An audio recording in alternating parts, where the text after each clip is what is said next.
नमस्कार दोस्तों, स्वागत है आप सभी का अपने अपने YouTube channel mission NCERT for RPSC पर। दोस्तों, हमने शुरू करी थी हमारी साइकोलॉजी के लिए 500 क्वेश्चन की सीरीज। तो उस 500 क्वेश्चन में आज हमारे 201 नंबर से क्वेश्चन है। हम 250 क्वेश्चन आज कंप्लीट कर लेंगे। हम थोड़ा सा डिले हो गए हैं वीडियो लाने में। हम कोशिश करेंगे कि आपकी वीडियो जल्द से जल्द और डेली आती रहे, तो आप इसे अपनी अच्छे से प्रैक्टिस कर पाते हैं, चाहे 250 क्वेश्चन हो चाहे 300 क्वेश्चन हो। यदि ये भी आपने सही कर लिए तो आपकी बहुत अच्छी इसमें प्रैक्टिस हो जाती है। चलेगा, हम शुरू करते हैं। आज का हमारा क्वेश्चन नंबर देखिएगा, मनोविज्ञान का कौन सा संप्रदाय मनोविज्ञान को चेतना का विज्ञान मानता है? संरचनावाद, प्रकार्यवाद, व्यवहारवाद या फिर साहचर्यवाद? आप इसका सही जवाब दीजिएगा अपने मन में, कौन सा इसमें सही है। हम आपको बताते हैं इसका सही जवाब। इसका सही जवाब हो जाता है ऑप्शन नंबर ए, संरचनावाद। अगला प्रश्न देखिएगा, मनोविज्ञान अध्ययन की निम्न विधियों में सर्वाधिक प्राचीन एवं मौलिक विधि कौन सी है? बहिर्दर्शन विधि, केस हिस्ट्री विधि, अंतर्दर्शन विधि या फिर विकासात्मक विधि? इसका सही जवाब क्या हो जाता है? इसका सही जवाब हो जाता है अंतर्दर्शन विधि सर्वाधिक प्राचीन और मौलिक विधि है। अगला प्रश्न देखिएगा, हम बहुत जल्दी से आपको प्रश्न ही करवा रहे हैं, हम डिटेल नहीं बता रहे हैं क्योंकि समय बहुत कम है और हमें अधिकतर से अधिकतम प्रश्न इसमें सॉल्व करने हैं।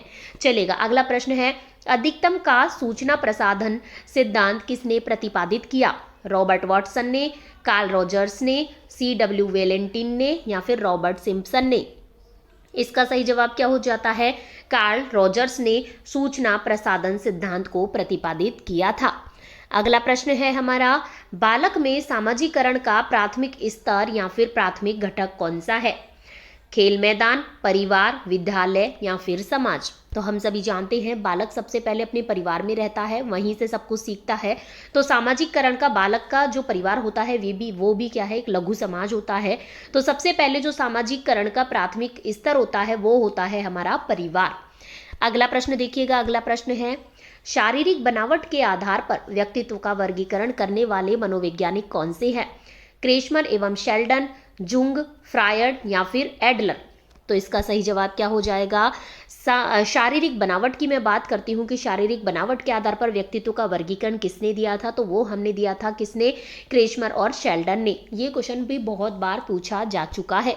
अगला प्रश्न है, मनोविज्ञानी टर्मन ने बुद्धि को क्या कहा? अमूर्त वस्तुओं के संबंध में चिंतन की योग्यता या फिर सीखने या अनुभव का लाभ उठाने की योग्यता या फिर अधिगम की योग्यता या फिर सामान्य योग्यता एवं विशेष योग्यता का समन्वय?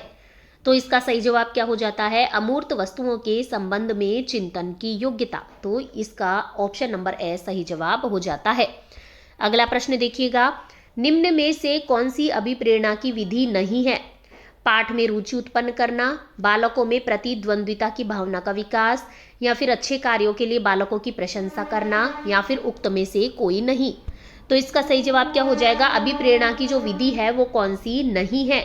तो इसका सही जवाब हो जाता है उक्त में से कोई नहीं। अगला प्रश्न देखिएगा, अगला प्रश्न है, बाल अपराध का कारण है?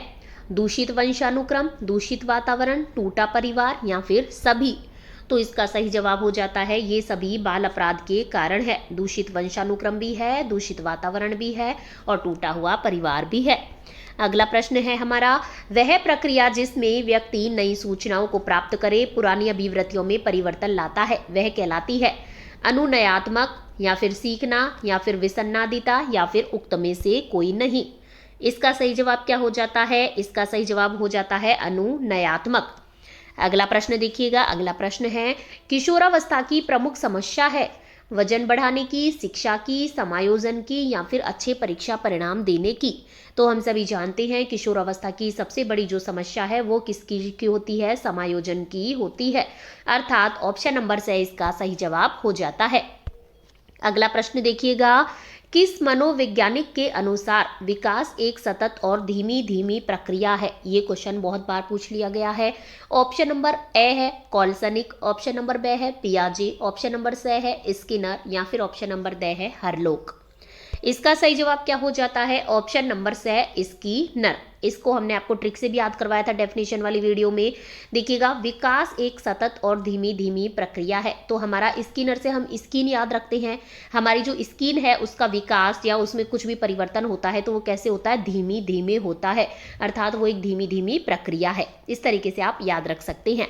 अगला प्रश्न देखिएगा, क्रो एंड क्रो के अनुसार अधिगम प्राप्त करना मात्र ज्ञान है, मात्र अभिवृत्ति है, ज्ञान व अभिवृत्ति है या फिर अनुभव है? तो इसका सही जवाब क्या हो जाता है? इसका सही जवाब हो जाएगा ज्ञान व अभिवृत्ति है। क्रो एंड क्रो के अनुसार अधिगम प्राप्त करना क्या है? ज्ञान और अभिवृत्ति। ये क्रो एंड क्रो की डेफिनेशन है अधिगम की। अगला प्रश्न देखिएगा, प्रक्षेपण विधि द्वारा किसका अध्ययन किया जाता है? चेतन मन का, अचेतन अभिप्रेरणा का, बुद्धि का या फिर सृजनात्मकता का? तो प्रक्षेपण विधि के द्वारा किसका अध्ययन किया जाता है फ्रेंड्स? अचेतन अभिप्रेरणा का अध्ययन किया जाता है।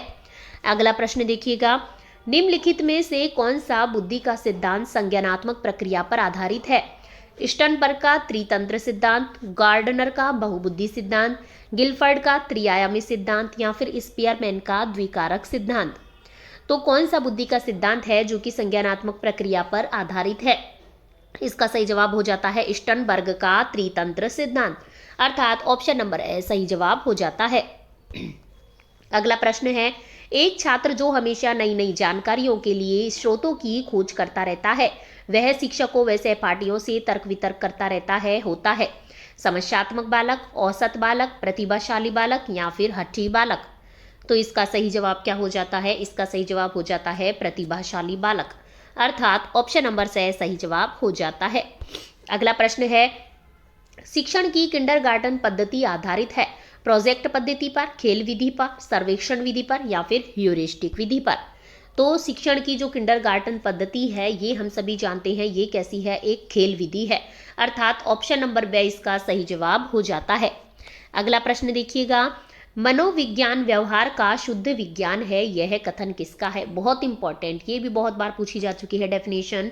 ऑप्शन की तरफ बढ़ूं तो वुडवर्थ की है या फिर जेम्स ट्रेवर की है या फिर वॉटसन की है या फिर है स्किनर की? तो इसका सही जवाब हो जाता है जे बी वॉटसन, अर्थात ऑप्शन नंबर से सही जवाब हो जाता है कि मनोविज्ञान व्यवहार का शुद्ध विज्ञान है। ये कहने वाले कौन थे? वॉटसन थे। अगला प्रश्न है, अधिगम को प्रभावित करने वाला व्यक्तिगत कारक कौन सा है? संचार के साधन, समवयस्क समूह, अध्यापक या फिर परिपक्वता एवं आयु? तो ऑप्शन के हिसाब से हम जो हम समझ पा रहे हैं परिपक्वता एवं आयु है, ये हमारा व्यक्तिगत कारण हो सकता है, व्यक्तिगत प्रभावित करने वाला कारक हो सकता है अधिगम को। ठीक है, अगला प्रश्न देखिएगा, निम्नलिखित में से कौन सा कथन शिक्षण के संबंध में सही नहीं है? नहीं की तरफ ध्यान दीजिएगा। शिक्षण में सुधार किया जा सकता है, शिक्षण औपचारिक एवं अनौपचारिक है, शिक्षण विज्ञान के साथ कला भी है, शिक्षण अनुदेशन है। तो देखिएगा, हम आपको बता देते हैं कि इसमें हम सत्य कथन की बात करते हैं तो शिक्षण में सुधार किया जा सकता है, बिल्कुल किया जा सकता है। शिक्षण औपचारिक एवं अनौपचारिक दोनों प्रकार का होता है क्या? बिल्कुल होता है। और शिक्षण विज्ञान के साथ कला भी है, ये भी एकदम सही बात है। लेकिन शिक्षण अनुदेशन है, ये कथन इसमें गलत हो जाता है, अर्थात ऑप्शन नंबर द इसका सही जवाब हो जाता है। अगला प्रश्न है हमारा, सुकरात ने मानस के अध्ययन पर बल दिया, जिसका शाब्दिक अनुवाद होता है ज्ञान, मनुष्य, मानव जैसा या फिर आत्मा? तो सुकरात ने क्या बताया था? आत्मा के बारे में, अर्थात ऑप्शन नंबर द सही जवाब हो जाता है। अगला प्रश्न देखिएगा, किस मनोविज्ञानी ने बताया कि बालक के सर्वांगीण विकास के लिए चेतन के साथ ही अचेतन पर अधिक ध्यान देना चाहिए? William McDougall, Sigmund Freud, EB Titchener या फिर विलियम वुंट? तो इसका सही जवाब क्या हो जाता है? इसका सही जवाब हो जाएगा हमारा क्या हो जाता है? सिगमंड फ्रायड, अर्थात सिगमंड फ्रायड ने बताया कि चेतन के साथ साथ अचेतन मन पर भी हमें सर्वांगीण विकास के लिए बालक के ध्यान देना चाहिए। अगला प्रश्न देखिएगा, मनोविज्ञान अध्ययन की प्रश्नावली विधि के प्रथम प्रयोगकर्ता कौन थे? थर्स्टन, वुडवर्थ, वॉटसन या फिर टिचनर? इसका सही जवाब क्या हो जाता है? ऑप्शन नंबर बे वुडवर्थ प्रश्नावली विधि के प्रथम प्रयोगकर्ता थे। अगला प्रश्न है हमारा, अधिगम को अधिक प्रभावशाली बनाने का तरीका है अभिप्रेरणा देना, प्रलोभन देना, नई शिक्षण तकनीक प्रयुक्त करके या फिर उक्त में से कोई नहीं? तो इसका सही जवाब क्या हो जाता है? इसका सही जवाब हो जाएगा अधिगम को अधिक प्रभावशाली बनाने का जो सबसे अच्छा तरीका है वो है अभिप्रेरणा के द्वारा। हम बालक को किसी भी काम के लिए अभिप्रेरित करते हैं, अधिगम करने के लिए अभिप्रेरित करते हैं, तो अधिगम अधिक प्रभावशाली होता है। अगला प्रश्न देखिएगा, प्रसिद्ध मनोविज्ञानी जीन पियाजे के अनुसार ज्ञानेंद्रियों का विकास किस अवस्था में होता है? वैचारिक क्रिया अवस्था में, संवेदनात्मक स्थिति अवस्था में, विवेचना रहित विचार अवस्था में, या फिर संकल्पना एवं प्रतिकारात्मक विचारों की तैयारी की अवस्था में? तो इसका सही जवाब क्या हो जाता है? इसका सही जवाब हो जाएगा संवेदनात्मक स्थिति की अवस्था में। अगला प्रश्न है हमारा, फ्रायड की व्यक्तित्व अध्ययन विधि कहलाती है वस्तुनिष्ठ विधि, या फिर प्रक्षेपण विधि, या फिर मनोविश्लेषण विधि, या फिर आत्मनिष्ठ विधि? तो फ्रायड की व्यक्तित्व अध्ययन की जो विधि है वो कौन सी होती है? मनोविश्लेषण विधि के नाम से जानी जाती है। अगला प्रश्न है हमारा, व्यक्ति के बुद्धि परीक्षण हेतु प्रयुक्त बुद्धि लब्धि के सूत्र को किसने निर्मित किया था? Very important. गाल्टन ने, टर्मन ने, हर्बर्ट ने, या फिर किया था जॉनसन ने? तो हम सभी जानते हैं टर्मन ने हमारे बुद्धि लब्धि का सूत्र दिया था, जिसमें क्या आता है? मानसिक आयु अपॉन वास्तविक आयु मल्टीप्लाई होती है किससे? 100 से। ये किसने दिया था? टर्मन ने दिया था। अगला प्रश्न देखिएगा, किस मनोवैज्ञानिक के अनुसार अभिप्रेरक दो प्रकार के जैसे कि जन्मजात और अर्जित होते हैं?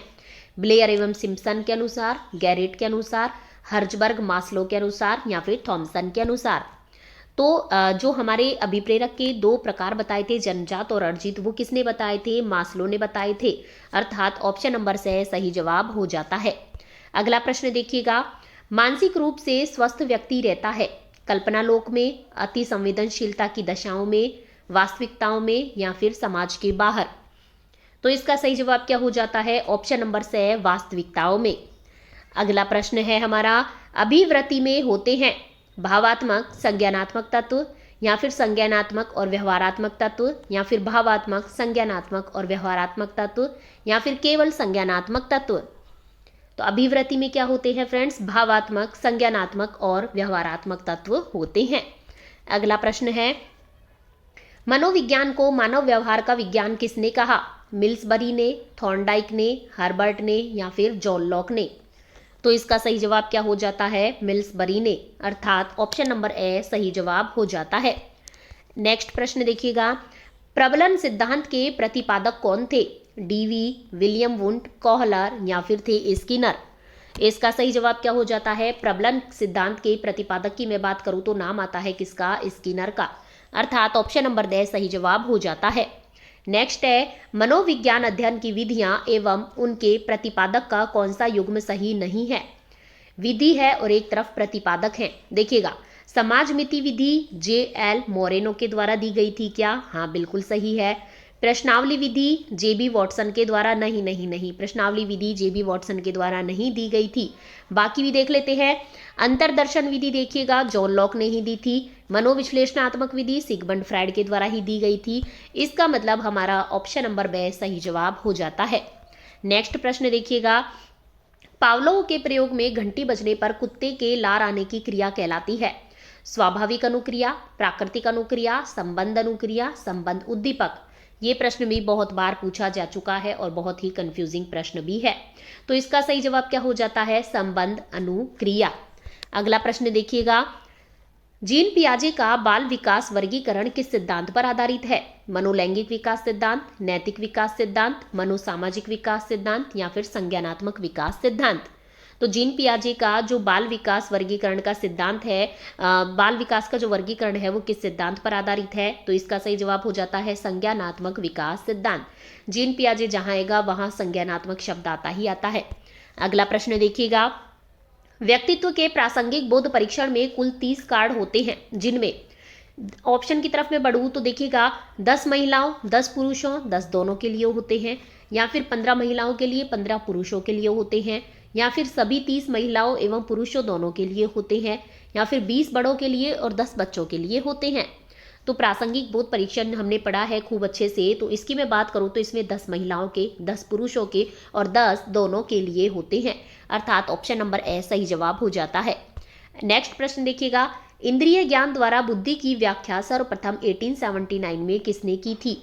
अल्फ्रेड बिने ने, थियोडोर साइमन ने, विलियम वुंट ने या फिर स्पीयरमैन ने। तो इसका सही जवाब क्या हो जाता है? इसका सही जवाब हो जाता है विलियम वुंट ने। इंद्रिय ज्ञान द्वारा बुद्धि की व्याख्या सर्वप्रथम की थी।